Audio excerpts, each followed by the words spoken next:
As we'll begin without much ado. We have with us today two very distinguished speakers, Professor Amir Prasad Sen and Professor Imtiaz Ahmed, and as the discussant, Professor Sajal Nag. Professor Amir Prasad Sen has been known for his work in the area of history of ideas, and in particular on Bengal. He's a product of St. Stephen's College. He did his PhD at the University of Delhi, and I see that, like me, he was also an Agatha Harrison Fellow at Oxford, and also a Fellow of Indian Institute of Advanced Studies, Shimla. For a while he served Vishwabharati, and at the moment he is the head of the Department of History at Jamia Millia University. And the other speaker is Professor Imtiaz Ahmed. Imtiaz Ahmed is from Dhaka. He is a professor of international relations at that university and the director of the Center for Genocide Studies in Dhaka.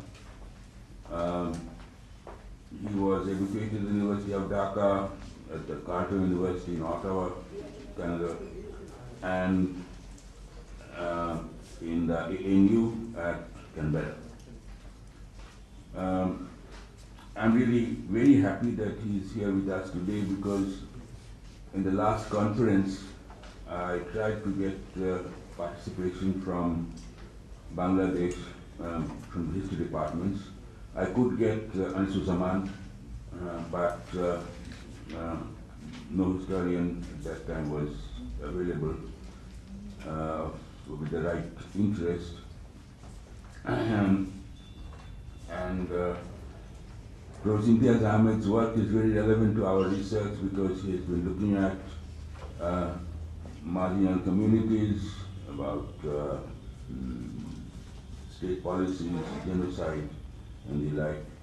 And he is the author of several important works in that area. And our discussant is Dr. Sajal Nag, who is a professor of history at the Central University in Silchar, and at the moment seconded to, or rather he is a senior fellow at the Nehru Memorial Museum in Delhi. He has had a very distinguished career, like the other scholars I mentioned earlier. He was a Commonwealth Fellow, a Charles Wallace Fellow at Cambridge, and he's been a leading figure in the study of Northeastern regional history. I'm happy that he is participating at this conference, because a major issue in this area of interest to us, Indians' unity, has been ethnicity and insurgency and separatism in the northeastern part of the country. And Dr. Nag is the author of several important works, including contesting marginality, ethnicity, insurgency, and subnationalism in the Northeast. Then another work on separatism and secessionism, and his first work, which is quite well known, on the roots of ethnic conflict in the Northeast. So we have these three scholars. I will make one request, that chairman's role is quite marginal here. I'm here only as a policeman, so that the time management that we need is kept uppermost in our mind. I would remind you, if necessary, that time is over for a speaker. What I suggest is as follows. Throughout this conference, we have allotted 45 minutes for each presentation. Of these 45 minutes, perhaps about 25 to a maximum of 30 minutes can be taken by a speaker for his own presentation, and the remaining 15 to 20 minutes ought to be devoted to a discussion of the paper.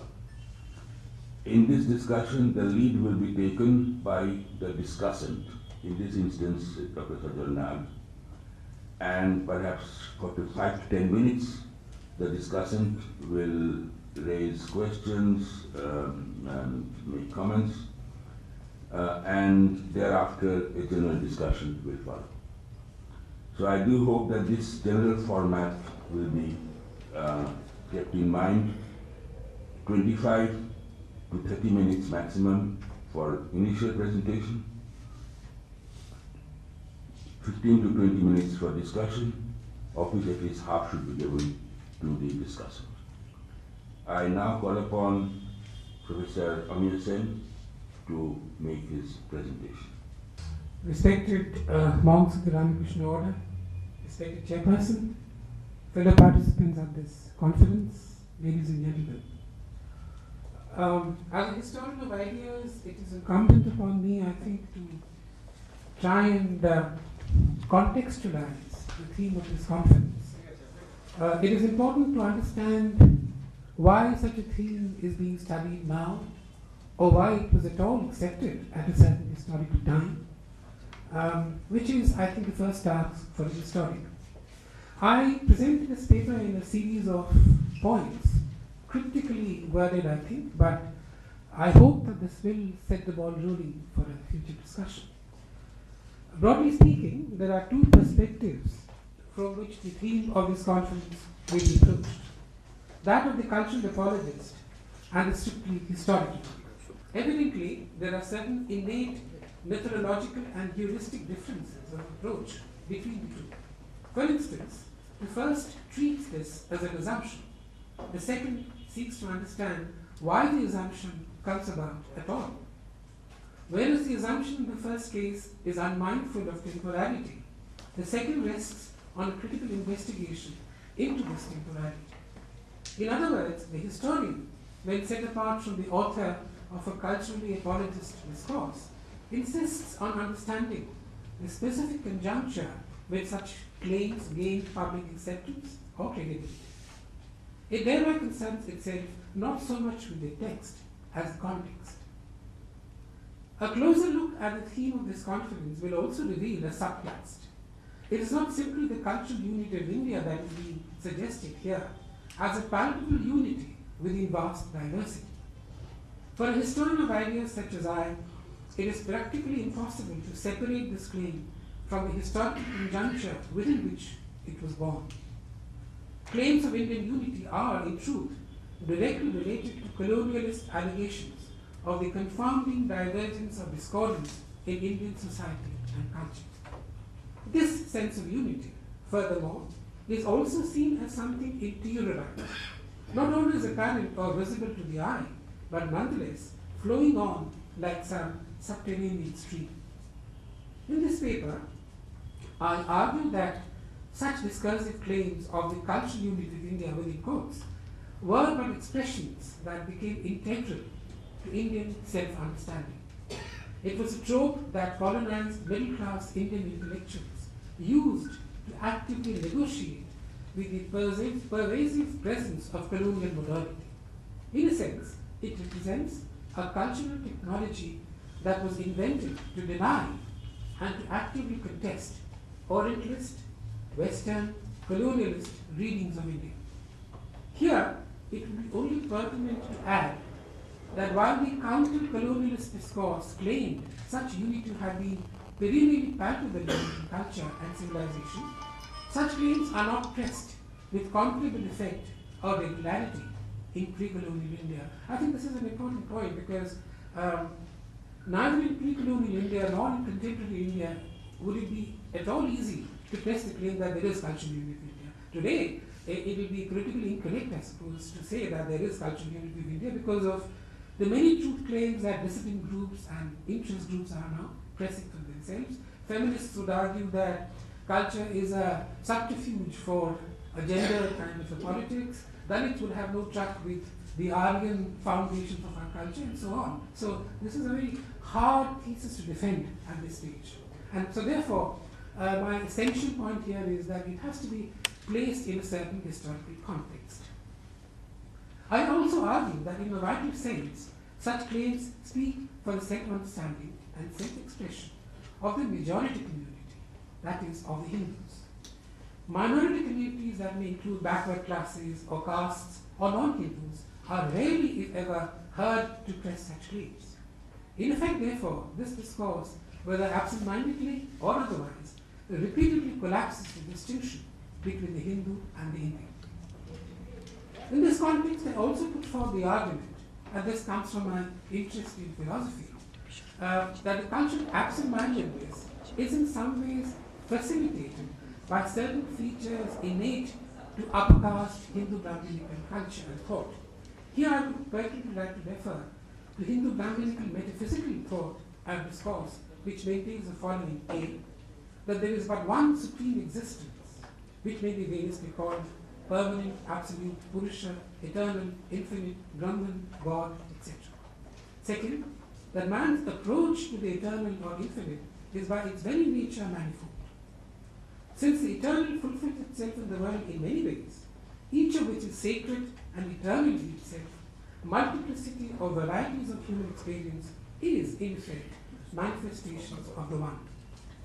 Third, the supreme or divine can be approached through a universal consciousness, the human soul being intimately related to the divine existence. I now come to part 2 of my paper, which examines in some detail, not in every detail because there is limited time here. When I sat down to writing this, perhaps I can elaborate this a little further.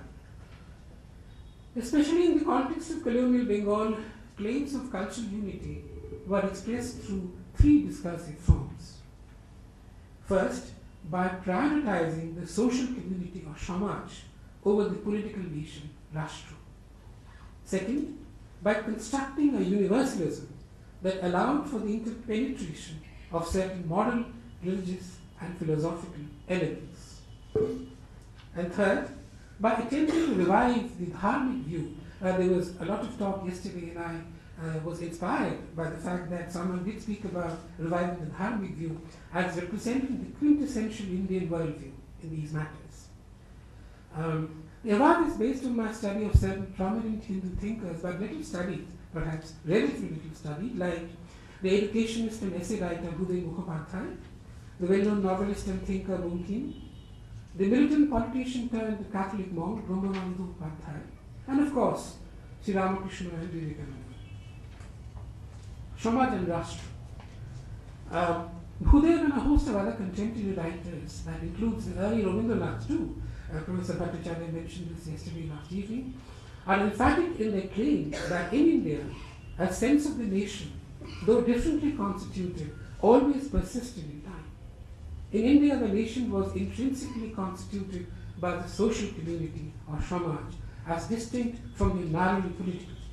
I take it that in so suggesting, such writers and thinkers were also disputing the notion of the nation or nationalism being essentially derivative in nature.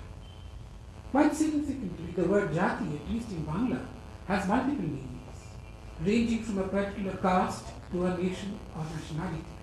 In any case, if Bhudev is to be believed, the highest expression of the people is not Jatiyota or nationalism. It is something even higher than that. Second, that the nation of Samaj, so constituted, was not a political formation, but an umbrella-like term that covered individuals, families, jatis, regions, habitats, people related by blood and marriage, and even the more diffused network of distant relations. This Samaj rested not on some consent or contract, not like Rousseau or Hobbes or whatever, but on the continuous and sustained sharing of natural and historical experiences. Samaj was an unchanging essence that drew meaning and sustenance from both temporal social ties and the more innate feeling of Atmiyata. I am reminded here of Ram Mohan's Atyo Shobha, founded in 1815. And I'm wondering whether by the term Atyo or Atyota, Ram Mohan meant both the social and the spiritual. It could not have been just spiritual, I think. Third, that it was the primacy given to the Samaj and the social and cohesion that it produced that helped India to withstand rapid and radical changes in her polity and statecraft. Samaj always outlived the state of Rashtra, and it was thus that political changes did not weaken the social fabric of India. On the contrary, it was because the community endured that there remained the possibility of the return and recovery of governance and political power. Such arguments, it must be said, produce critical comparisons of Indian and Western civilizations fairly early. I came across a book written as early as 1876 by one Ananda Chandra Mitra, a work called Prachin Bharat ko Adhunik Europe Shabhata Bhinnamurti, the different ideals of civilization in early India and modern Europe, which claimed that notions of change and progress were understood very differently in India and Europe. Whereas Europe went by an aggressive self-interest and utility, in India the ruling paradigm was always dharma. The literature that I have examined also argues that the West, guided by considerations of political economy and state power, also happens to be history-driven societies, which in turn produce positivist notions of time and change. History-driven societies were also likely to make unwarranted truth claims, since history itself was a totalizing discourse, and tended to regard alternative perceptions of one's past to be false or counterfactual. As if to demonstrate this point, I refer you to two works by Gudev, one called Shoknalabdha Bharatvarsha Itihash, India as Imagined in Dreams, and Pushpanjali, where he is imagining the third battle of Panipat being amicably resolved between Ahmad Shah Abdali and the Marathas. The Marathas never lost that battle. It's worth reading. And in Pushpanjali, he takes us through a guided tour of India where Markanda Muni leads